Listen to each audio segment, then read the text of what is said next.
Welcome back everyone to season 2 of Redstoning with Steve, and it's been a fair while guys, it's been a while, but I am back. I'm ready to go. I'm ready to do some redstone.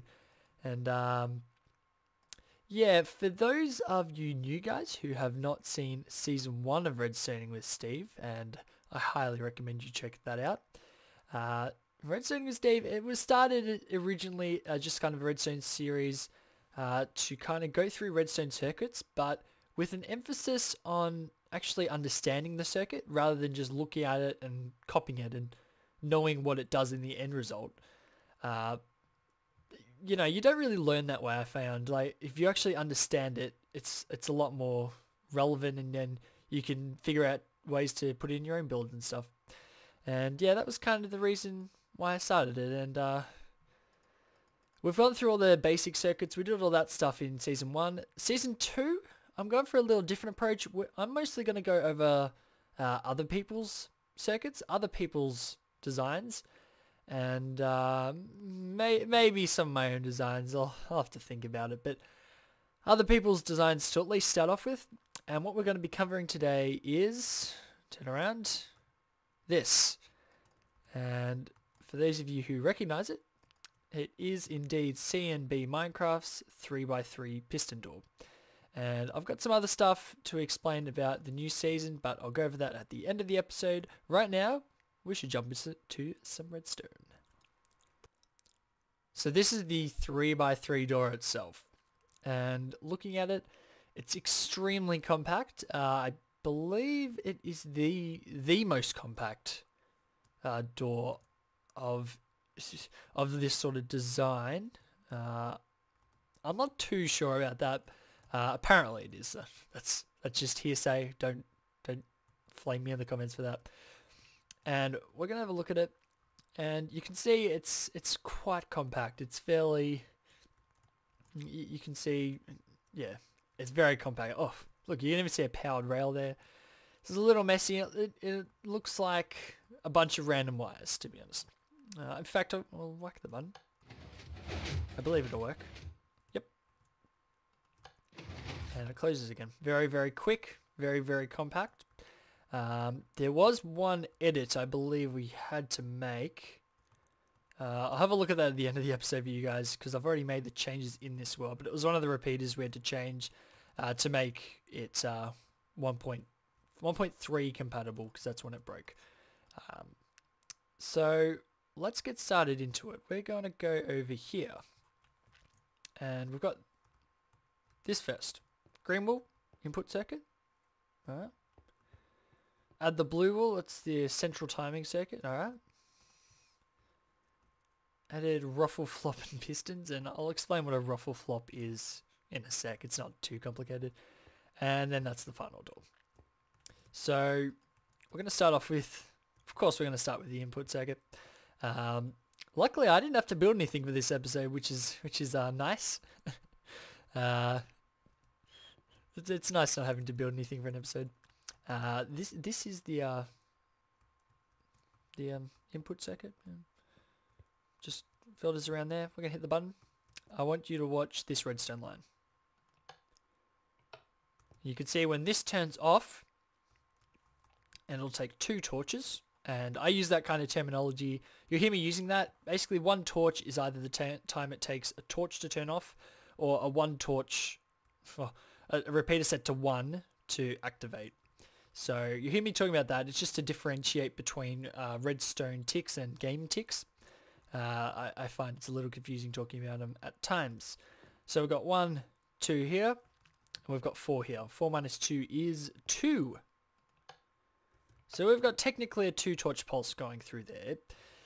I'm not sure it matters too much. I'll try 3 here, see if we get a response. Yeah, we get an extremely fast pulse through there.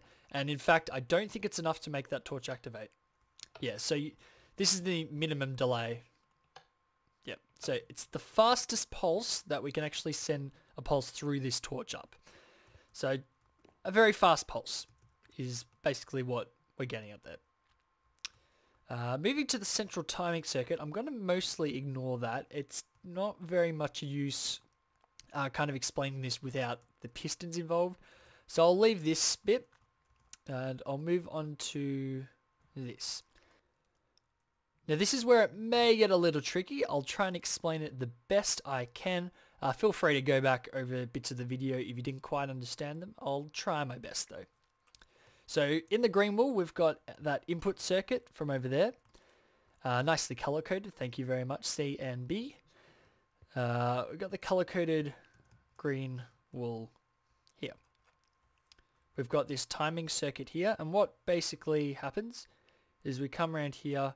This torch feeds into this 4-torch repeater over this one, same one, and then feeds into here. That repeater goes to that block. This comes up to here and feeds around in a loop and ends up in this block. So those are those two bits, and this pink bit is a ruffle flop, and I'll explain what it is in a sec, and I'll actually break out a bit of room so we can explain it. So we're going to start from the input, and I'll whack this, and this essentially is just the bottom two pistons, the double extender. So anyone who knows about 3x3 doors, and I do have an episode on it in season 1, you need pistons for this ring and then a double extender for these two blocks. So there we go. And you can see double extender. So you can see when it activates, you don't need the double extender. This piston doesn't move when it activates. When the door closes, should I say. Oh, see, doesn't move.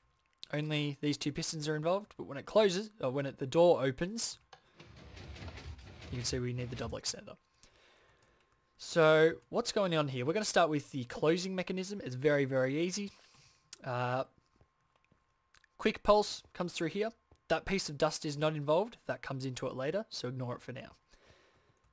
Comes through, very fast pulse here. Green circuit, yep. Comes through here. What this torch does, and I'll do an explanation over here.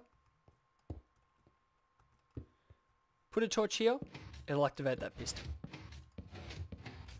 What happens when we activate a piston really fast? It leaves its block out. Remember how I said we were sending that really fast pulse through? When this torch activates, this piston will activate extremely fast. It'll push these two blocks up to here. This sand block will go to here. And it will thus activate this circuit because this repeater will go through here and activate this.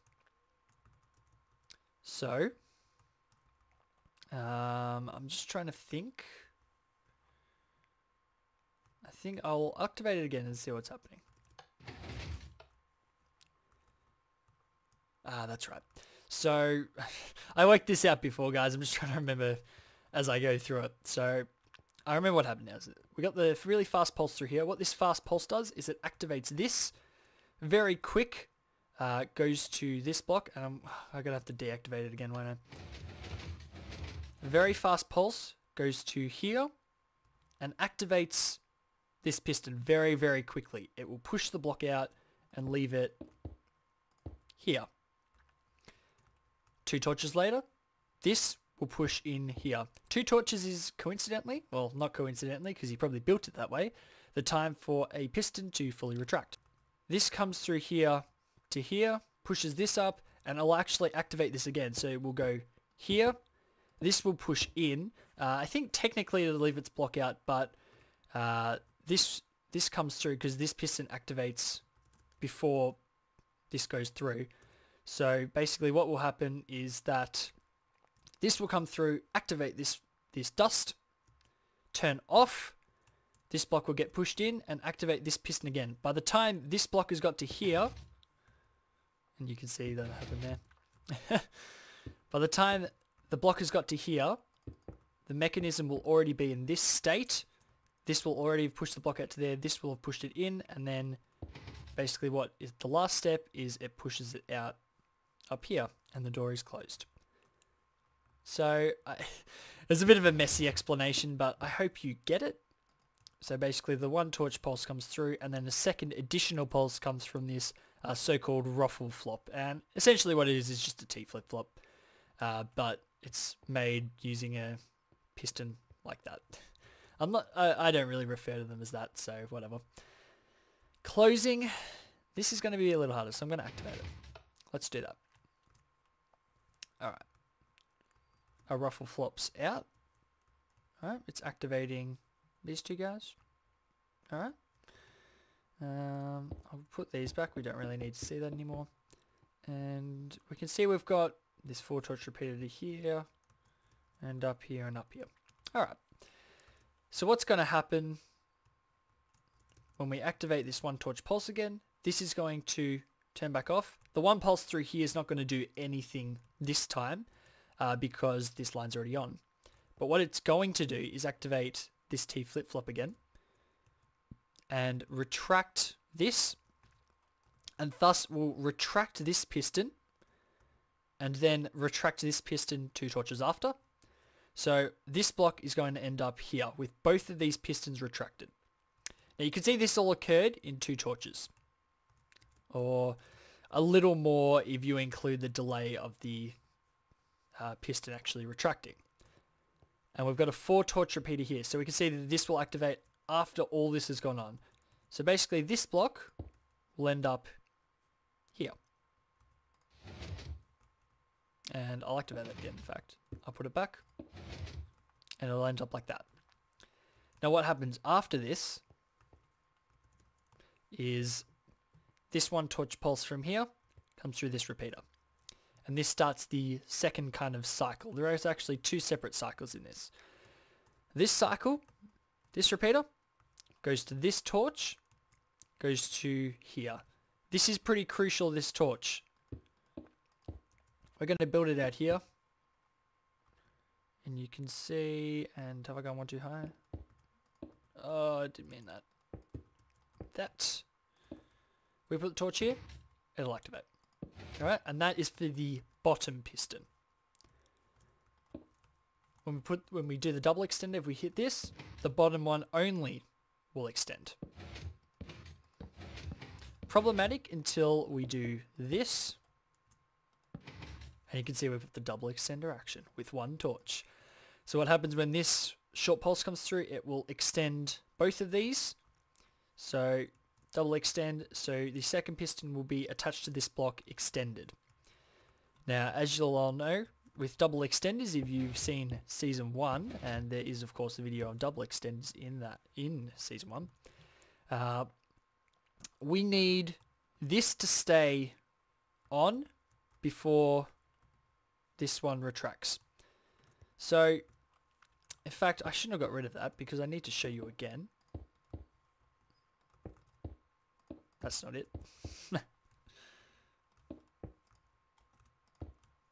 If we do this, do the double extender, you can see they won't retract.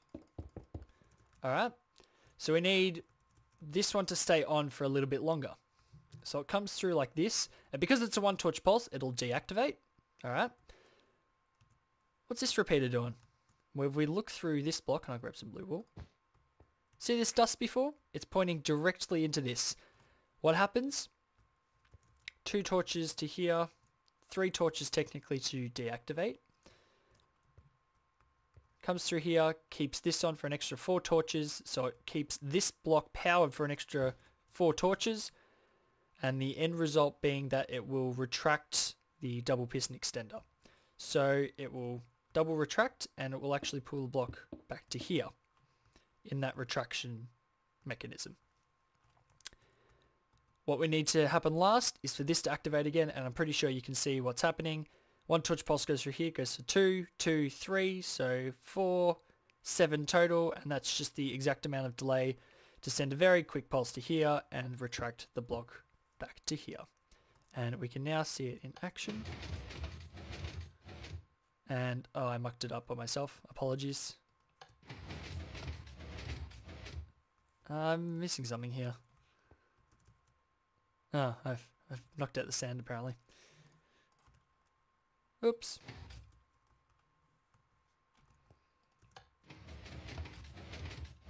Yep, that'll be fine, I think. Yep. And just watch it very closely. Double extender. Yep, typical double extender. And that's it, guys. That's how it works. Sorry if I was a little off. Still a little rusty on this. Got to get back into the swing of things. Hope that was a good enough explanation. Every part of the circuit is explained. If you didn't get any of that, feel free to leave a comment and I'll try and explain it to the best of my ability in reply to your comment. So now all we have to deal with is the rest of the door, and I left this to last because it's very, very easy. We've got the ruffle flop to here, and we can see the door's closed. Ruffle flop to here is activated by this guy here. Comes through here, powers this, which powers this torch, and that's just in the interest of being compact. And it powers these two pistons here. Runs over the top, redstone wire all the way down here. I think you can understand that. And what happens here, in fact, we've got this here, and you can see that we've got a powered rail here. Why the powered rail? Well, by placing redstone dust here, or even here, they'll both work. By placing redstone dust here, we create a bud switch. If a block is powered up and to the diagonal right, or a piston should I say, is powered up into the diagonal and to the right, so diagonally, it will bud it up. That sounds weird, bud it up.